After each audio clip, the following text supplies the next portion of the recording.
Jonathan Pogash is the cocktail guru, a mixologist and hospitality expert. See? You know big words. Dude, I'm the cocktail guru. Cheers. Jeffrey's his dad, a wine and spirits author, historian, and consultant. Oh, I do my homework. With decades of experience, they're always looking for the next big thing.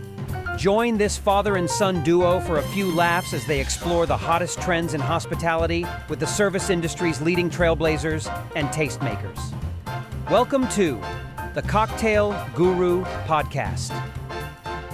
There's some heat happening. Oh, yes, right, Jonathan. Matt? We've gone from warm to tropical. We're now, in my part of the world, it's getting tropical.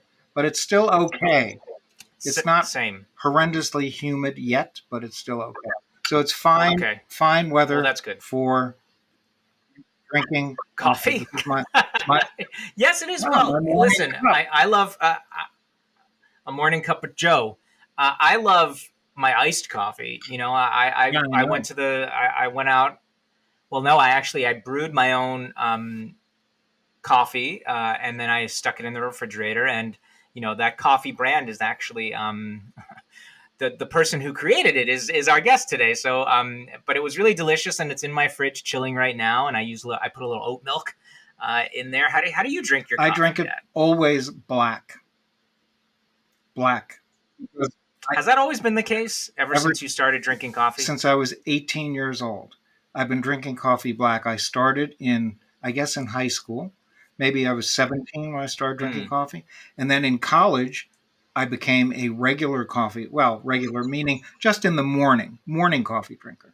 And there I decided, I kept drinking coffee, liked the flavor, didn't ever put milk or sugar in it, just black. And now that I'm buying specialty coffees, and now that I've become a coffee aficionado, I'd like to think I am anyway, having studied the subject with my mentor, I still continue, of course, to drink specialty coffees, single origin coffees, black. Nothing else. No milk, no sugar. No, I wouldn't denature really good coffee that way. No, of course not. And we don't only talk about cocktails and wine and beer and food on this podcast, but we also don't discriminate, and we love talking about that good old Java coffee. Yes, and we're talking about specialty coffee today. We're not going to remain mysterious. We're talking about a roaster in Vacaville, California, a friend of ours, Kelly Abbott, who is the CEO and the owner of Unleashed Specialty Coffee Roasters, all the way from Vacaville, California. Welcome, Kelly. Good day, gentlemen. How are you? Oh. We're Dad's in the middle of drinking coffee. Your coffee right now. We're doing well, and we must say that you your coffee is fabulous. It's delicious. We've been enjoying it, and we're very curious to learn about how coffee came into your life. Yes. By the way, I'm drinking the Unleashed Harvest Blend here, which is absolutely delicious. So the Harvest Blend is, of course, the best of the harvest, right? Yeah. That's the name. But the current harvest is a blend of Brazil and Guatemala. Those are my two primary farmers, and so that's what I blended together. That's why the richness is there and the acidity is there at the same time. Both beautiful balance between richness and acidity. Fabulous. I'm so glad you're enjoying it. Loving it. Thank you. Loving it. We have some every morning. Kelly, we always ask our guests on the podcast this one question before we kind of get into it. Okay. What is your desert island drink? Oh, desert island drink. Well, that doesn't seem like it should be hot, right? But it could be it. No, I mean, it could be hot. Anything. Well, I mean, I am definitely a coffee lover, and I do generally drink hot coffee, not cold. Although in the summer months, I've been known to drink cold coffee, but I'm one of those, I can drink coffee hot, whether it's hot or cold outside. Yes. Whereas my husband and both my daughters are all about cold coffee all the time, even if it's 30 degrees outside. But I'm not. So I'm going to just have to say coffee. Good. And depending Hot on I coffee. mean, if it's morning, maybe I'll have a hot one, and if it's 100 million degrees outside on the desert island, Mm. maybe I'll switch over to a cold brew. Well, I'm a hot coffee drinker myself, but Jonathan loves the cold brews. But I think I might, with this weather, start treating myself to some unleashed iced coffee. Iced coffee, Dad? You are going Oh, to add I've ice to had your iced coffee coffee? in the past, but yes, I think I will start doing. You are adulterating Well, I'm going to the see, but coffee. You're really good, not Well, true, really good coffee I have a comes question for you, through. Jeffrey. Do you know do you know how to properly make an iced coffee? Probably not. Tell us, Kelly, please. There's the difference between iced coffee and cold brew Right. coffee. Jonathan, do you know the difference? um no. No. Okay, Please good. don't. Yay. I stumped the guru. This is amazing. Well, he's not the coffee guru. This is true. So when you brew iced coffee, you're going to brew it hot over ice, and when you do cold brew, it's going to be a cold brew the entire way. Oh, Right. No, it's yes, of course. Right. percolated. It's I mean, percolated, come on. brewed, cold. So How Right. could we not know that? well, and then too, the other trick is it's not just hot coffee over ice because then it will be too diluted. So you need to either half the amount of water or double the amount of coffee grounds because you're going to be pouring it over ice, which is of course going to melt with the hot coffee brewing Mhm. over it. So I usually do half the amount of water just because it doesn't change my measurement on the grounds too much, but you can really do it either way. But on the cold brew, that's going to be a 12 to 24 hour brew cycle. And it generally turns out as a concentrate that you then add some more water to taste after the 12 to 24 hours. And the difference really is, are you brewing it at room temperature or are you brewing it in the fridge? If you're brewing it colder, you're going to do it longer in the fridge just so that it has the extraction time. But then too, your iced coffee, you're going to get more of the acidity, Jeffrey, that I think you're enjoying in the hot coffee because the heat pulls that out, whereas the cold brew doesn't. So if you're somebody who has like acid reflux or problems with acidity, cold brew might be your go-to. Very interesting. Kelly, I have a question. How did you get into the coffee industry? What kind of piqued your interest and you were like, yes, this is something that I want to pursue? Well, I was a teacher, a school teacher for more than 20 years, and I am of the firm belief that teachers do not survive without coffee. And I would warn my children, Mrs. Abbott hasn't had her coffee this morning, so be on your best behavior till recess when I can go to the staff room, right? But it's survival juice for teachers. But growing up, my dad always drank black coffee, just like Jeffrey, although he wasn't very particular. He would have drank any coffee as long as it was coffee. Whereas my mom drank a little bit of coffee with her cream and sugar. And so when I first started drinking coffee in college, when, the coffee house scene was first becoming popular, I was all about the caramel macchiato with all that junk in it, right? And it actually, my very first coffee house drink that I liked was the mocha because I'm a chocolate fan too. But then when I learned of the caramel macchiato, I'm like, ooh, this one's pretty good. But as I have matured, and you probably find this a lot too with drinking wine and spirits, but your palate changes, right? So I became more mature in my coffee drinking, and I tend to drink it much more black than I used to. I don't drink it black all the time, but I definitely do when I'm roasting and doing testing so that I can actually taste the flavors of the coffees. But then, you do want to pair it with milk or almond milk or something so that you can see how well it does pair, because it does obviously change the flavor. But yeah, I can't drink a macchiato anymore. It's not coffee, and there's coffee in it, but I would consider it a dessert now. I would not consider it a coffee drink. You just got me thinking about my favorite coffee blend, possibly of all time. And I use the word cautiously. It's not the way the term was just used. It is mocha, but it's true mocha from Yemen, I believe, right? Mocha is from Yemen. And Yes. Java, from the island of Java, Yes. the blend of mocha and Java. When I was becoming interested in coffee, that was a common blend. at specialty coffee shops. There weren't that many specialty coffee shops, but there were some in Boston that I used to go to. And Mocha Java was one of the blends that I used to order, and I just loved it, fell in love with it, and then I started buying it and brewing it at home as well. And there's nothing better, I don't think, than it could be pure mocha or pure Java as well. It doesn't have to be blended, but the blend is delicious as well. So that's among my favorites. Another is Kenya Double A. These are all specific single origin coffee. Yeah, Mm-hmm. that's funny. I remember that. I remember those terms, Dad, from growing up, because I feel like you were an early adopter of specialty craft. I'd like to think coffee. so, because of my mentor, who Kelly may or may not know. George Howell is my coffee mentor I mean, I haven't met him from personally. Boston. We interviewed him. We interviewed him. I used to hang out in his coffee shops. And then I was fortunate enough to meet him, and he invited me to his offices for cuppings. So he became my coffee mentor, and that's why I'm so into it today.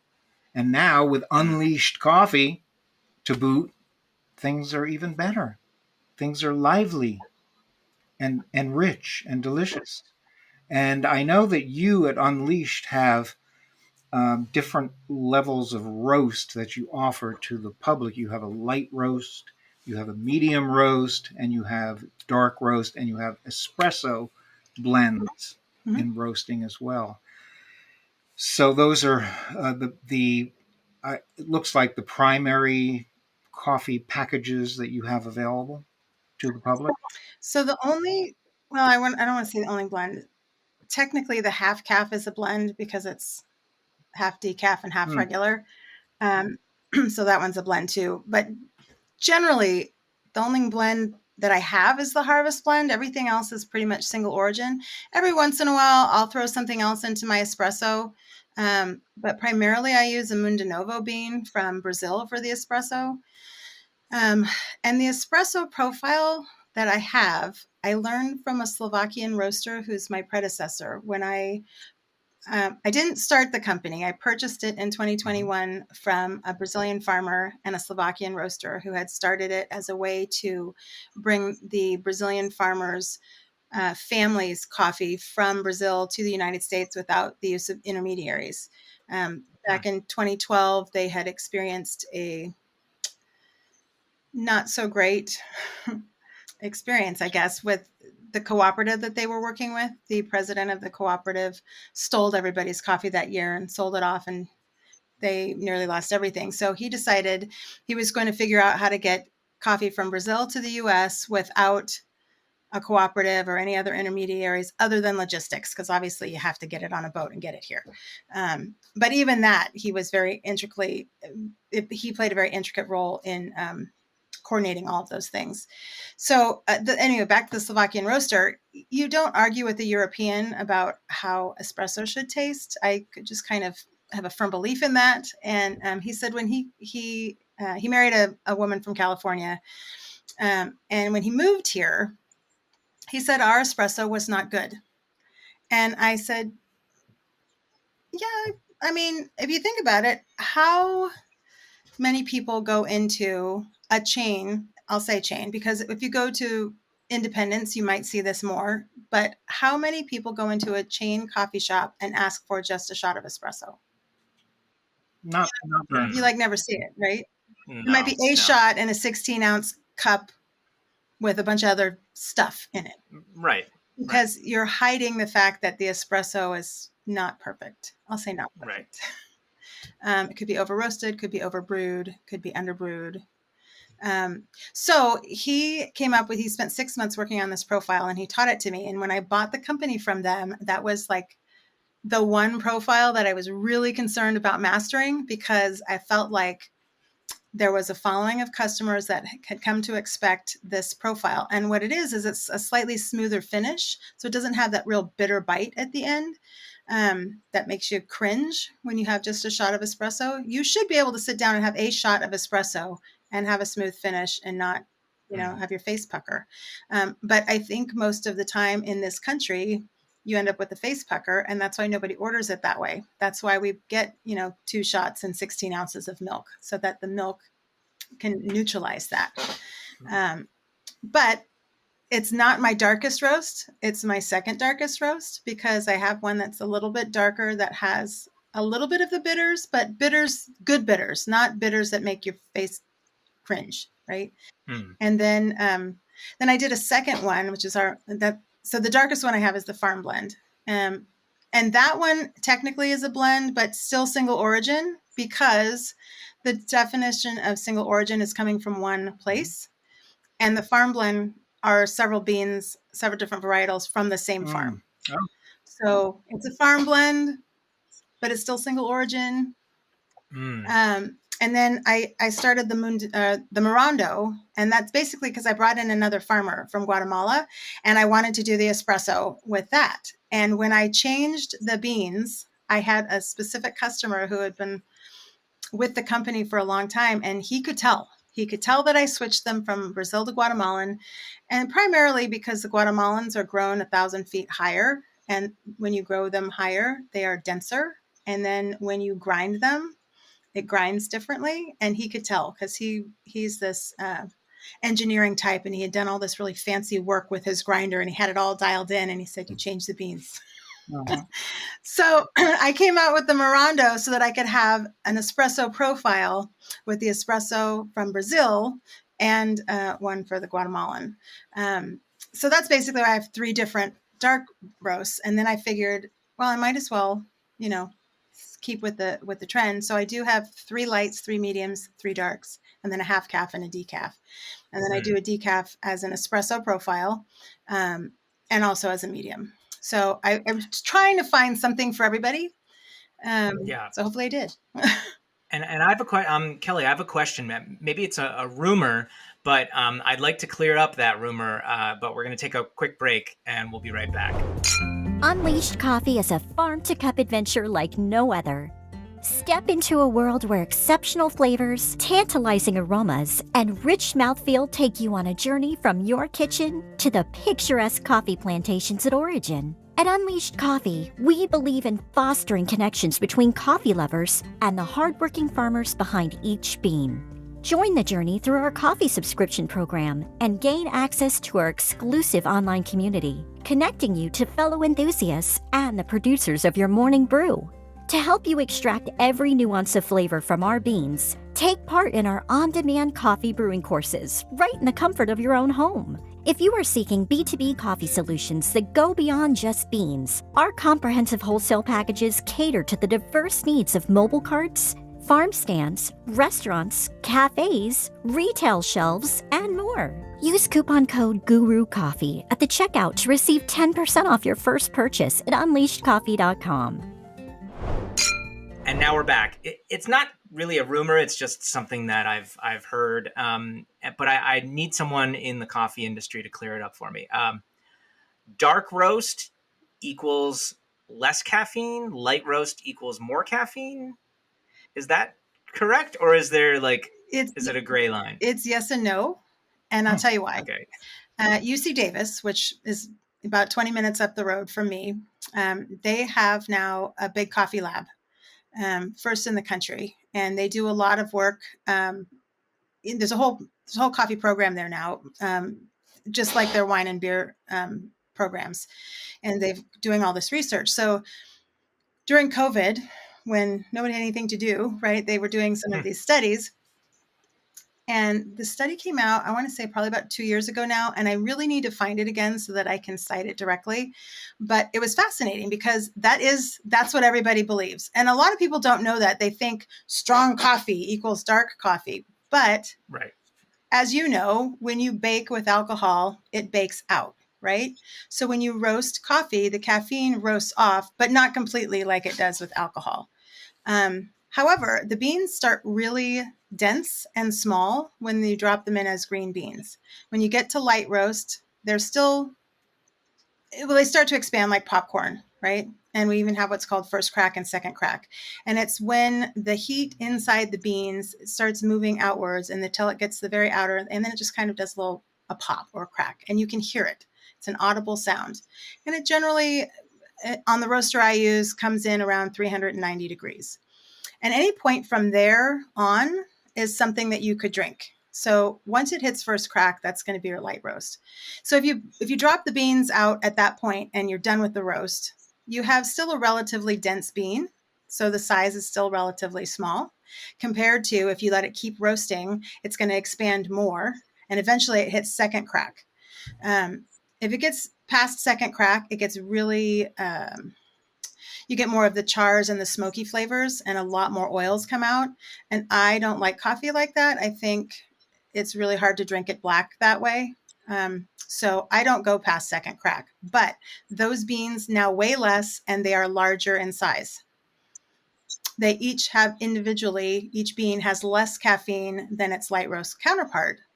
However, if I take a scoop of that coffee in whole bean form and I grind it down and make coffee, and I take a scoop of the light roast and do the same, I have more caffeine in the light roast because I have less beans that have more caffeine each.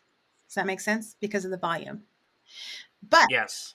if you grind it and then weigh it, right? Because now you're going to need more dark roast beans to make up the same weight. Right, per gram. Per Right. gram. And then you're going to have more beans that have less caffeine each.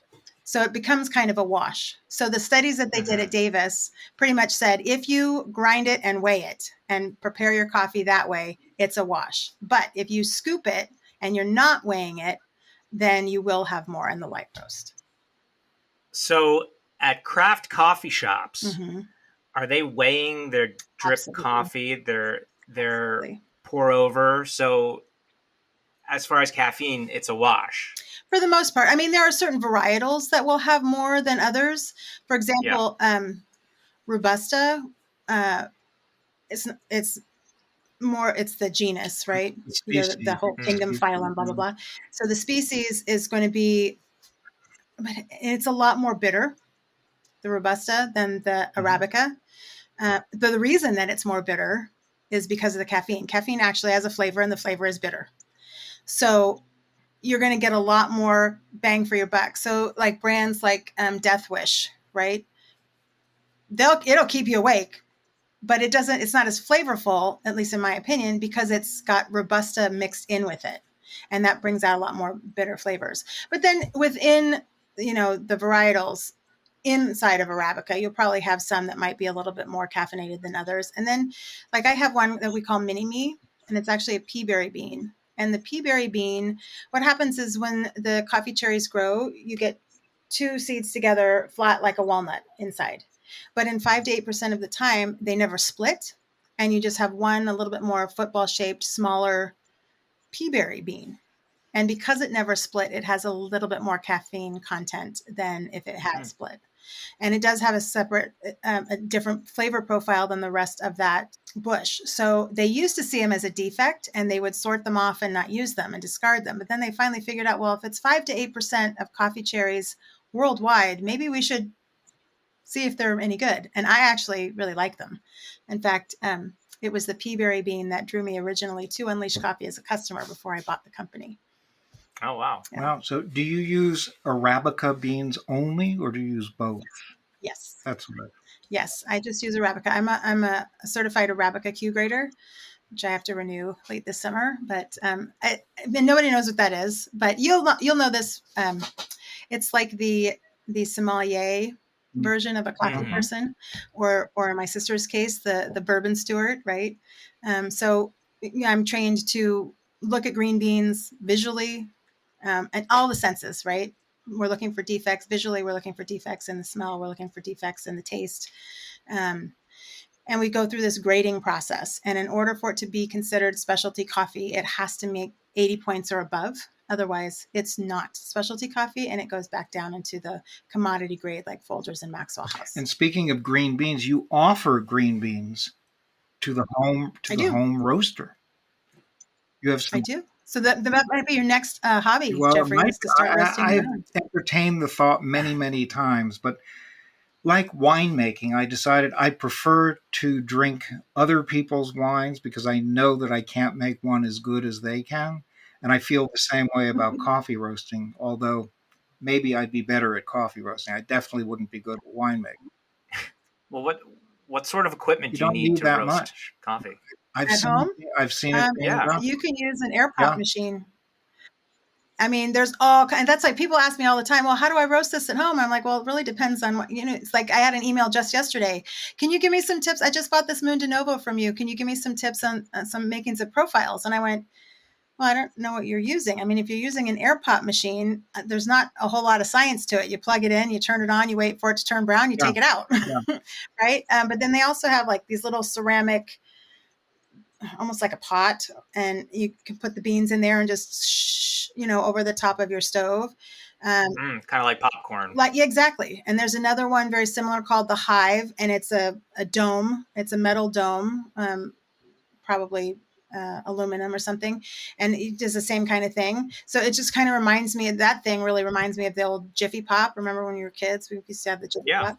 So it's like that, and you can just I mean, you technically you could roast coffee over a campfire with something Yeah. like that, but it doesn't, you're not going to get an exact science out of it. Right. And then, like I have a Genie Cafe, which I use a lot for sample roasting. And I have one profile that I use so that I get a medium roast, so that when I'm doing testing on the coffees, testing quality to see, if this is something that I want to purchase to bring in, then it's the same exact thing, but there's like, it's not hooked to a computer, so I can't watch the profile. And then, if you spend more money and more money and more money, eventually you can get to one that actually tracks the profiles like the commercial roasters. So for home roasters, there's a ton of different ways to do it. So depending on what you're using, I can give you temperature guides. You want to make sure you're getting to certain temperatures, and you want to get to certain colors, and you're looking for certain smells. But as far as an actual profile on a popcorn machine, there's no graph. Right. But you offer some great beans like Brazilian geisha. That's delicious Yes. bean, and Caturra. And that's a micro lot. So that one is, he brought in 3 bags, I think, and I bought them all. That's a rare bean. That is a rare bean, Yes. I know. Yeah. Yes. And red bourbon, Caturra bourbon. Bourbon. When it's coffee, it's a Bourbon? Bourbon. Well, I prefer to Bourbon. use my French accent. Bourbon. Yes. So that's to differentiate it from the alcoholic beverage. I would assume. Yeah. Bourbon. Either that or it's this. Yes, I it's have the not red heard it Bourbon. pronounced that way, Bourbon. But from Yeah. now on, that's it. Well, it's funny because one time I posted, I was doing sample roasting of red Bourbons, and I posted it, and I had people go, "You're doing bourbon?" And I'm like, "No." No, Bourbon. Bourbon. And Yeah. Now, Kelly, where can one learn more about coffee and how to prepare it? Oh, we do webinars. In fact, You do? I do. In fact, we just launched a Oh. webinar series. So we have a how to brew coffee at home, because a lot of people, unlike Jeffrey, they haven't figured out how to brew it nicely at home. They'll make the trip to Starbucks or Dunkin' or whatever chain coffee place because they don't feel like they can do a good job. Or they'll have a Keurig at home, and you don't have a lot of control over what comes out of that, and you just drink the coffee. But whatever comes out of your Keurig never tastes like what you get at Starbucks, right? So people just give up and they don't make coffee at home. But making coffee, so everybody who has their fingers on those beans from the time it's planted to the time it's in your cup can affect the flavor. So the farmer can do something that affects the flavor. When it's harvested and goes to processing, that affects the flavor. When it comes to me, the roaster, I affect the flavor. And then when it goes to the final person who's going to brew it, whether it's you or somebody at, a barista, you don't want to be the one that screws up all the work that before you did. Right. Right. So I came out with a webinar series, and the first one in the series is Home Brewing 101. And we talk about 5 different brewing styles. So, pour over, iced coffee versus cold brew, French press, and AeroPress. And all of these are things that you can use at home that are not, some super expensive espresso machine. Because a home espresso machine, a good one, could be upwards from $1,000. And not everybody wants to spend that for a coffee pot, right? Right. Right. But with a simple pour over, if you have a good kettle, you're in good shape. So there's little things that you can do that will really improve the output of your cup. And you don't want to be the one that changes that flavor to something not palatable. So just simple tips like how to store it properly. You should never store it in the freezer or the refrigerator. And a lot of people do that. But it can bring moisture in and really affect the flavor. Temperature that's too hot will give you a bitter cup. Temperature that's too cold when you brew it will give you a sour cup. So just small tips and tricks that kind of fine tune. You know, water goes over grounds and that's how you make coffee, but little tips and tricks to really dial it in. And Unleashed is, of course, a farm to cup coffee roaster. Very important. Yes. Very conscientious, very concerned about the farmers, concerned about the environment. And I understand that all of your beans go through a sun-dried natural processing. Is that correct? All of the Brazils do. Just all the Brazils. Brazil beans do. Okay. Yes. So in Brazil, much like California, where I am, there's not a lot of rain.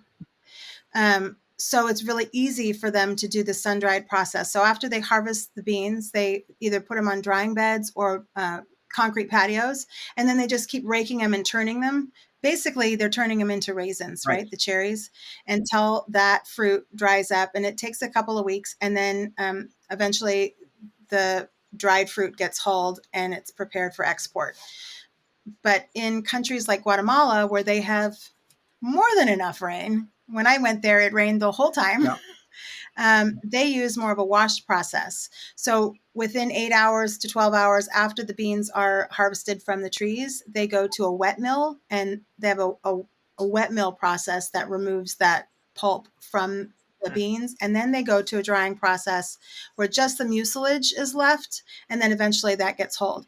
But that process can be very, very wasteful in water, which is why countries like Brazil don't use it, because they don't have the plethora of rain. So, and it does change the flavor, whether it's dry or wet process. Yeah. Well, Kelly, this has been a really lovely conversation, enlightening. We're Truly enlightening.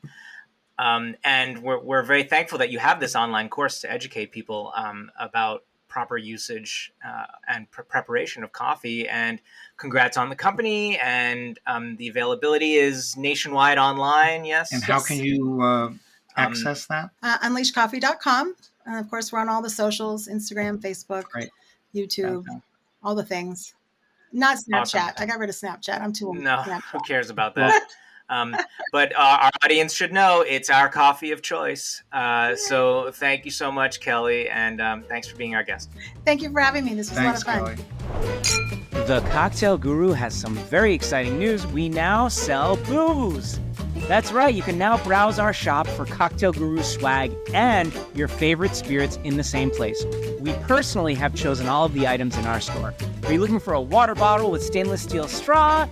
We've got it. T-shirts, hoodies, snapback hats? Yup, we've got that. Oh, we've even managed to create a onesie for that little mocktail lover in your family. But wait, there's more. A cocktail shop wouldn't be complete without bar tools, cocktail box kits, and some of your favorite spirits. So head on over to shop.thecocktailguru.com and see what's new. You can use code GURU24 for 10% off your first order of non-alcoholic merchandise at the checkout. That's shop.thecocktailguru.com, 10% off swag with code GURU24. Cheers! You must be 21 years old, purchase alcohol, and restrictions may apply based on your location. That does it for today's show. If you enjoy what we do, please rate, review, and subscribe to the podcast. To watch or listen to today's episode, or to see the show notes, visit thecocktailgurupodcast.com. You can also follow us on Facebook, YouTube, X, Instagram, or TikTok.